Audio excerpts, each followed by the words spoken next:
Como consejero jurídico de Mario Marín, ¿cuál fue tu experiencia con Mario? Es un político brillante. Fue uno de los mejores gobernadores que he conocido. En el ínter de ese periodo se da un asunto de una llamada que filtraron a los medios algunas personas. El problema de ese asunto es que no tenían un procedimiento. Muchos han tratado de confundir a la población diciendo que el asunto era por pederastía. El asunto nunca fue por pederastía. Nunca hubo pruebas al respecto. Dice que el caso de Aguas Blancas y el caso de León del siglo antepasado, la Corte había juzgado mal. Pero una pregunta, ¿por qué encarcelan entonces a Mario? El hecho de que se conjuntaran las elecciones de los estados junto con las federales podría dar origen a un cambio total de la Constitución. ¿Tú recomendarías hacer una nueva Constitución? Pues bienvenidos a Conversaciones con el Pastor. Y hoy tengo el honor, y de veras me emociona entrevistar al doctor Ricardo Velázquez Cruz. Bueno, pues no quiero meterme en mayores cosas, sino decirles que hoy se desempeña como magistrado presidente de la tercera Sala Civil del H Tribunal Superior de Justicia del Estado de Puebla. Así es. Pero vamos a ir conociendo en el camino algunas situaciones. Ricardo, bienvenido. Muchas gracias, Paco. Es un verdadero placer el estar contigo. Gracias. Oye, yo te recuerdo en dos momentos.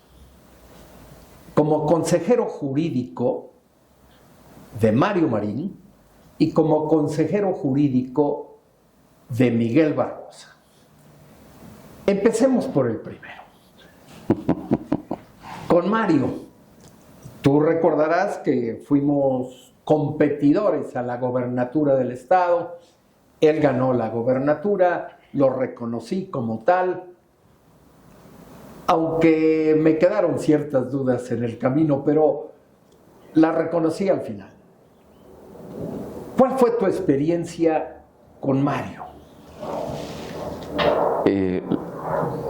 Es un político brillante, pero fue uno de los mejores gobernadores que he conocido. En el ínter de ese periodo se da un asunto de una llamada que filtraron a los medios algunas personas, y la Suprema Corte de Justicia de la Nación en ese tiempo tenía la atribución de poder investigar violaciones graves de las garantías individuales. Yo creo que en ese contexto todas las violaciones son graves. Pero el problema de ese asunto es que no tenían un procedimiento. La Corte no tenía un procedimiento. Tuve la fortuna de conocer a los ministros personalmente. Al inicio no me recibían, pero al final del asunto todavía tuve la oportunidad de hablar con algunos de ellos hasta por 1 o 2 horas.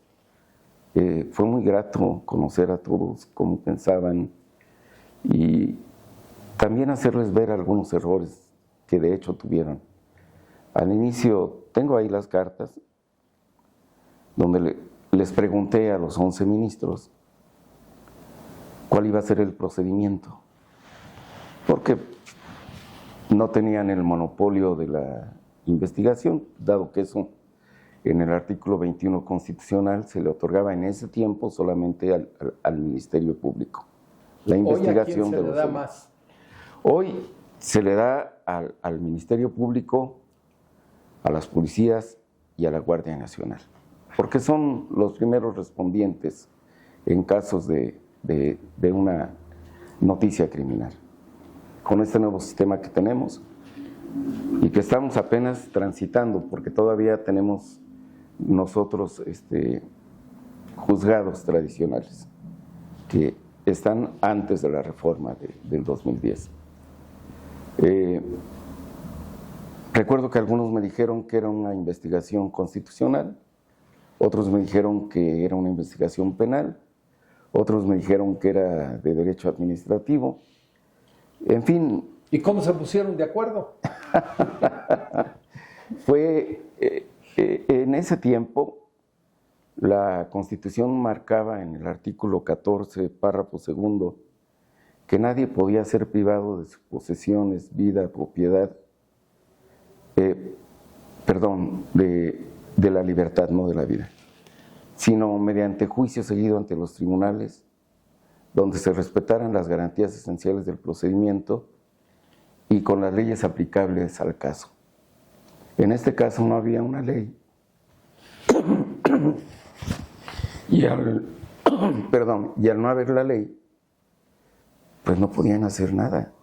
Recuerdo que algunos llegaron a ser tan incautos que hicieron un protocolo de investigación en donde contrataron a una policía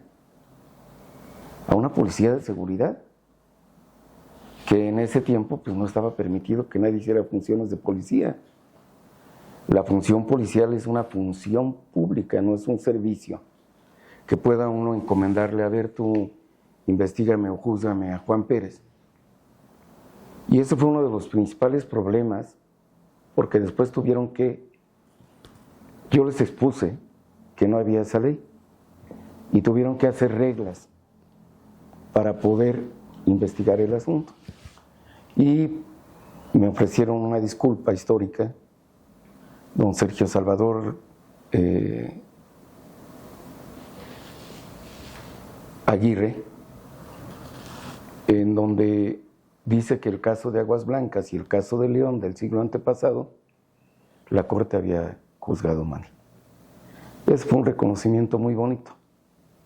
Al final, muchos han tratado de confundir a la población diciendo que el asunto era por pederastía. El asunto nunca fue por pederastía. Nunca hubo pruebas al respecto. No.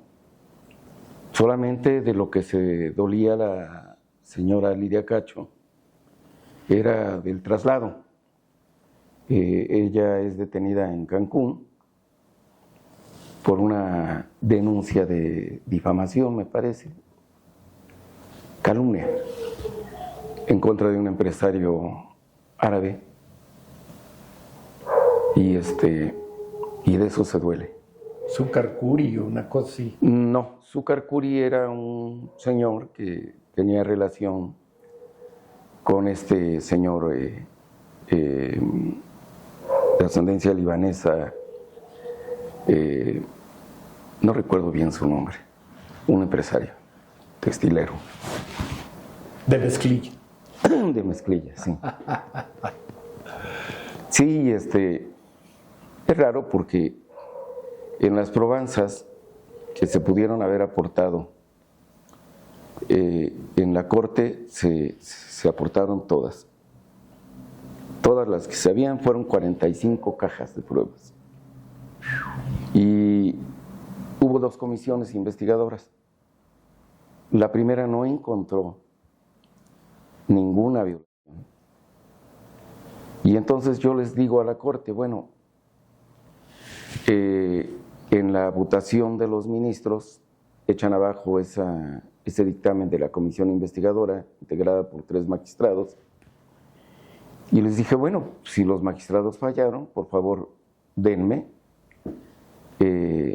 la cantidad de dinero que se gastaron en la investigación, porque ustedes dicen que no sirve la investigación. Entonces ya ellos repensaron y dijeron, no es que no sirva, es que es insuficiente. Y así salvaron ese embrollo en el que se habían metido. Y ya después la segunda comisión declaró que había una violación. Pero fue un error de la Corte también ahí, porque el entonces magistrado Juan Silva Mesa había votado en contra del dictamen y era una minoría. Y en un pleno donde hay 11 ministros, cualquiera tiene la tentación por naturaleza humana de sacar adelante lo que se piensa. Claro. A esto se le llama sesgos de la verdad. Cuando te casas con una idea, tú vas a leer o a leer noticias o libros de aquello que te parece que es bueno.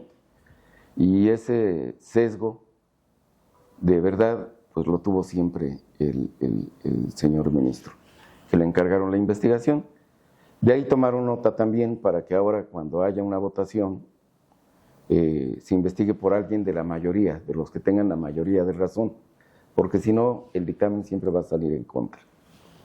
Otro de los errores también fue el hecho de que no tenían reglas, tuvieron que suspender la sesión y decir que era necesario crear unas reglas para que se pudiera. Y ya posterior a eso... Entonces, ¿este caso generó reglas dentro de la Suprema Corte? Sí, porque hubo violaciones muy graves al caso de Aguas Blancas, allá en Acapulco, me parece, sí, y en León, porque juzgaron como Dios les dio a entender. Además, de ahí se generaron 5 jurisprudencias en el sentido de que la intervención telefónica era inconstitucional. Se aprendió mucho en ese procedimiento porque realmente los ministros no tenían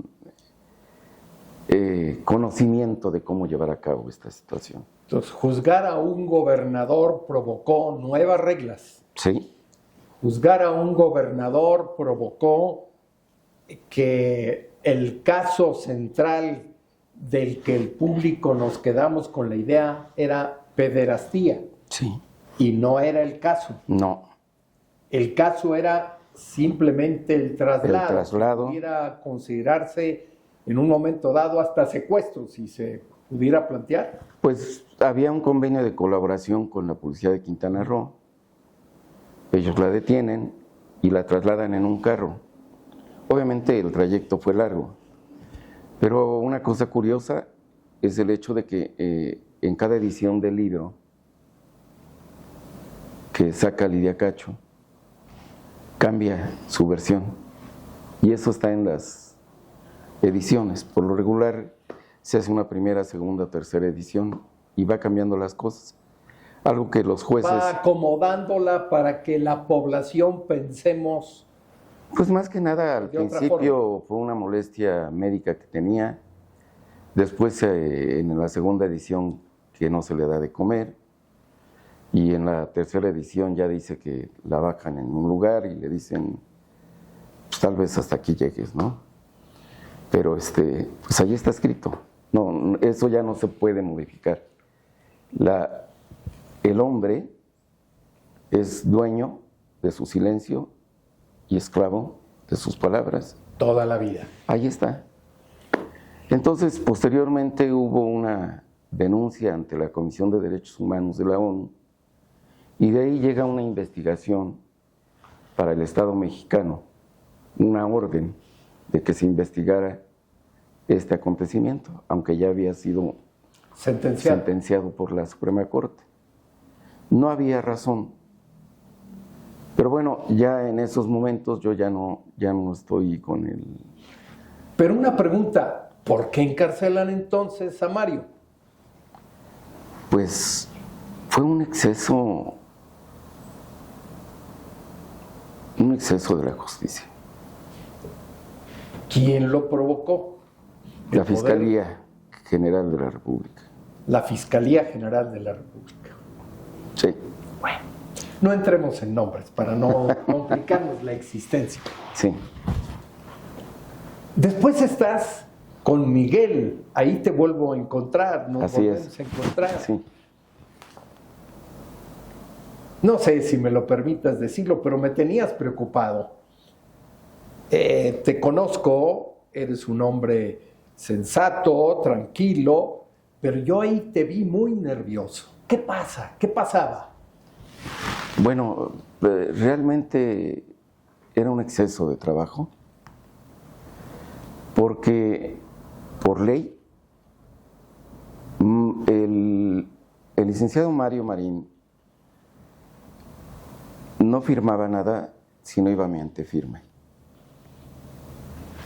Pero ya con don Miguel lo hacen ley. Sin la firma del consejero, Jesús. no puede firmar el gobernador. Bueno, yo también hice eso en el Seguro Social para defenderme. Sí. Le pedía yo al jurídico que me firmara todo y sin embargo Sí. me metieron algún gol.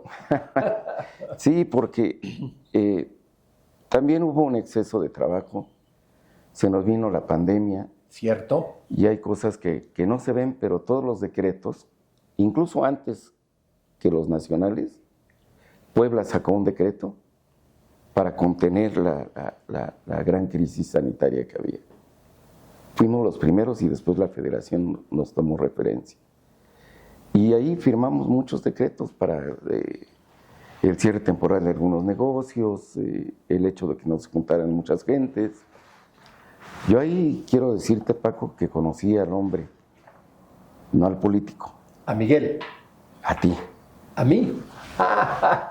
Fueron varias las llamadas de amigos o conocidos que tú tenías, en donde me pedías que les echara yo una revisada, porque estaban ya hospitalizados. Así es. Y eso me llena mucho de satisfacción, porque no fuiste solamente tú. Ahí se concentraban muchas solicitudes. Qué bueno. Y pudimos ayudar, gracias a Dios. Y pues a los médicos, que también en ese tiempo se llevaron una tunda. Una tunda. Y también, pues, lidiar con la gente, con la incertidumbre, era muy duro, muy, muy duro. Oye, tú como hombre de las leyes, catedrático, doctor, incluso reconocido a nivel internacional por tu sapiencia en las cuestiones de constitucionalidad, hay una pregunta que me sale del corazón y de la cabeza. ¿Qué queda de la Constitución de 1916-1917? Que incluso tú tienes un libro al respecto. Sí, fíjate que esta Constitución, la del 17, surge como una propuesta de reforma a la Constitución de 1857. Pero es tan rico el debate, son tan ricos en su pensar, en su ideología, los constituyentes de Querétaro, que nace una nueva Constitución, que es la del 5 de febrero de 1917. Pero ahorita ha tenido más de 600 o 700 reformas. Más las que se han acumulado en estas semanas. Este último periodo se han quitado cuestiones que son de tratadistas que nosotros conocemos desde hace siglos. Por ejemplo, la separación de los poderes es una teoría de pesos y contrapesos de John Locke. Los primeros derechos del hombre se dan en 1215. En 1215. Fíjate. Después Juan Jacobo Rousseau hace ese libro del contrato social, y después esto se complementa con otro libro que tiene que ser de cabecera para todos los estudiosos del derecho, del espíritu de la ley, de Charles Louis de Secondat, barón de la Verede y de Montesquieu, que muchos les decimos Montesquieu. Sí. Entonces, todas esas teorías constitucionales se perdieron en las últimas reformas. Es decir, que los que estudiamos un derecho, pudiéramos llamarle clásico, hoy lo vemos como un cambio. En la acepción más simple de lo que es el poder, dice el diccionario de la Real Academia Española, que es hacer cumplir sus determinaciones. Y ahora hay un partido en el poder, y ese partido Yo lo advertí antes en algún libro. El hecho de que se conjuntaran las elecciones de los estados junto con las federales podría dar origen a un cambio total de la Constitución. Porque don Jesús Reyes Heroles, recuerdas que hizo una reforma política. Y lo conocí personalmente. Un hombre excepcional. Tengo un libro sobre los ideales, el hombre y la palabra se llama, de Jesús Reyes Heroles. También tengo otro de Roberto Amadrazo. Eran hombres que realmente conocían a profundidad la política. Herberto Castillo, Uy, me estás hablando con quienes fui conociendo y viviendo el proceso democrático de México. Sí, y realmente hubo muchos ideólogos en el PAN también, desde Gómez Morín, desde este señor que, pues aunque no panista, fundamentó mucho el hecho de que la política fuera una doctrina moral llevada a la práctica, que es José Vasconcelos, el único filósofo que tiene un tratado de filosofía. Y realmente al verse reflejada la política, como ellos tienen el poder, se corre ahorita en estos momentos el hecho de que se cambie el artículo que prohíbe la reelección y podría reelegirse indefinidamente. Es decir, que tengamos un caudillo. Puede ser. Tirano. Acuérdate que es la frase que se le adjudica a don Francisco I. Madero de sufragio efectivo, no reelección. Él solamente habló del sufragio efectivo junto con los hermanos Flores Magón, Ricardo, y el hecho de la no reelección es una propuesta de Porfirio Díaz. Sí, claro, incluso con el proyecto, el plan de la Noria, ¿no? Uh-huh. Y es ahí donde dice él, porque Juárez quería se había reelegido. Sí, si Juárez no hubiera muerto, todavía viviría, dice el danzón, sí. Él llega a la corte por ministerio de ley, es ministro, y cuando es ministro pasa a ser el presidente de la República. Así es, efectivamente. Siendo presidente de la Suprema Corte. Eso decía la Constitución del 57. Y bueno, nuestra historia constitucional es muy rica. Yo no entiendo hoy por qué se le ha golpeado tanto a la Constitución. La Constitución no se entiende como un documento de vida. No es algo que rija una nación, sino es la voluntad de constituirse como un Estado. Como un Estado. Como la un nación Estado, es sí. Independiente. Si la nación proviene de un origen etimológico muy bonito, que también es Navidad, natividad, nacimiento, natione, nacidos en. Y esa nación, que somos el pueblo, tiene una representación jurídica que se llama Estado. Y el Estado sí tiene una constitución, que son sus reglas, por donde va a irse dirigiendo. Desgraciadamente los políticos, a veces por inexperiencia o por no conocer la Constitución o por tener una ocurrencia, pueden hacer estos cambios tan tristes a la Constitución. ¿No te tocó la tómbola? No. Te sacaron de la tómbola. Me sacaron de la tómbola, sí. Hay gente con más suerte. O mayores relaciones. Casi siempre, en realidad. Ay, Dios. De la política no importa lo que se ve, sino lo que no se ve. Lo que no se ve. Uh-huh. En política siempre ha sido así. Así es. Oye, hay un tema que no quiero dejar pasar. Tienes un libro que se llama Vejez, tiempo de creación, horas de explicación. ¿De qué se trata? Llega un momento en que tú debes de reflexionar. Decía el filósofo Heidegger que el hombre no sabe pensar, no sabemos pensar o no queremos pensar. Cuando decimos, vamos a hablar sobre la muerte, es toco madera, de eso no hablamos. Entonces hay teorías filosóficas incluso que hoy tratan del no pensar, el pensar en el no pensar. Es un poco difícil de explicar, pero llega un momento en la vida en que tú dices, ya la juventud va pasando, la madurez está llegando, y un día voy a ser viejo. Y entonces me preocupé por estudiar qué es la vejez. Y explico qué es la vejez, que es la etapa final, la conclusiva de nuestra vida, una de las más hermosas también, porque es donde se te da más la reflexión. Reflexionas para las cosas.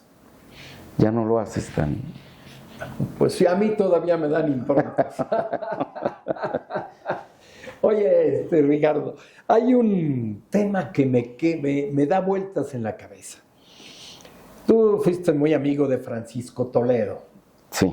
Pintor, muralista, un hombre apasionado de la política, tan apasionado que impidió que McDonald's se pusiera en el Zócalo Así es. de Oaxaca y otras cosas más. Y iniciaste un proyecto con él. Más bien con él, tengo la fortuna de tener un hermano, porque así le digo yo, que se llama Fernando Sabater. Y Fernando y el juez Baltasar Garzón y otro amigo Oppenheimer, que es periodista, escribe en 21 periódicos en Latinoamérica. Sí, lo sé. Nos juntamos en la Guelaguetza. Ah, mira. Y ahí en la Guelaguetza, Fernando dio una conferencia, el juez Garzón dio otra, yo iba acompañando a Fernando y Toledo era mi amigo porque habíamos llevado algunos proyectos. Mira, la Fundación de Derechos Humanos que presidía el padre Concha Malo, siempre hubo una gran unión. Yo conocía mucho a la izquierda en el 94, me parece, sí, fue 94, cuando el lanzamiento zapatista, el 1 de enero. El 1 de enero. Tuve la oportunidad de conocer al obispo Samuel Ruiz. Yo también tuve ese honor. Y a otro señor que era el que se comunicaba con los zapatistas, el Potro, un hombre que no tenía piernas, andaba siempre en silla de ruedas. Y aprendí mucho de sus pláticas, eran realmente espectaculares y en ese tiempo sí era, bueno, creo que no ha cambiado. Ir contra el Estado, contra el gobierno, te significaba muchos perjuicios. Y teníamos que hacerlo a trasmano.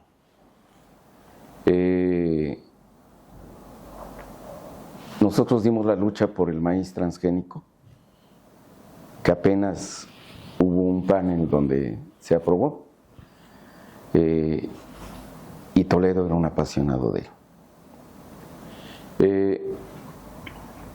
También tuve la oportunidad de ayudarlo cuando querían construir un centro de convenciones en el Cerro del Chapulín, donde se hace la Guelaguetza. A través de amparos ganamos ese asunto. ¿Te ayudaste en los amparos? Por supuesto. Sí. Mira, qué bien. Pero él era el luchador social. Él era increíble porque con nadie duraba platicando, era muy inquieto y tenía una tinnitus ya avanzada. Pero cuando platicaba conmigo me hacía el favor de quedarnos ahí platicando horas. Incluso tuve un proyecto con él.